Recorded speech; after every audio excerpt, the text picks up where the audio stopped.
تعالیٰ اس شخص کے بارے میں بات کر رہے ہیں جس نے ساری زندگی دعا نہیں کی یا عرصوں دعا نہیں کی، اور عرصوں دعا غفلت میں عبادت سے دور ہو کے ایک دن اس نے فیصلہ کیا وہ اپنے رب کو پکارے گا. اور ہوتا یہ ہے کہ آپ سمجھیں اس کو ایک کمپیریسن سے سمجھیں. اگر آپ کا کوئی رشتہ دار ہے، آپ کی خدا نخواستہ اپنے والد سے لڑائی ہو گئی ہے، آپ نے ان کو کال کرنی چھوڑ دی، بات کرنی چھوڑ دی، رشتہ منقطع کر لیا، کئی سال گزر گئے، کئی سال بعد آپ کال بھی کریں گے تو کیا آگے سے جواب ملے گا؟ اب یاد آیا ہوں، اب کال کر رہے ہو، کوئی ضرورت نہیں تمہاری بات کی، ہینگ اپ کر دے گا کوئی فون.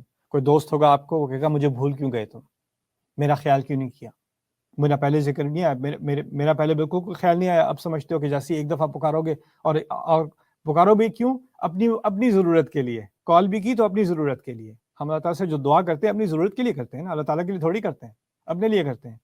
اللہ تعالیٰ ایسے شخص کے بارے میں بات کر رہا ہے جس نے اللہ تعالیٰ کو بھول کر بھی، کئی سال بھول کر بھی اپنی ضرورت میں آ کر اللہ تعالیٰ کے سامنے ایک دعا پیش کی. تو اللہ تعالیٰ کا یہ رویہ نہیں ہے کہ وہ کہے اچھا آپ کیوں مانگ رہے ہو، اب کیوں میرے پاس آئے ہو، وہ سارا وقت جب مزے کر رہے تھے، جب گناہ کر رہے تھے، جب مجھے بھولے ہوئے تھے تب تو میں یاد نہیں آیا، اب تمہیں مصیبت پڑی ہے تو اب میں یاد آ گیا ہوں.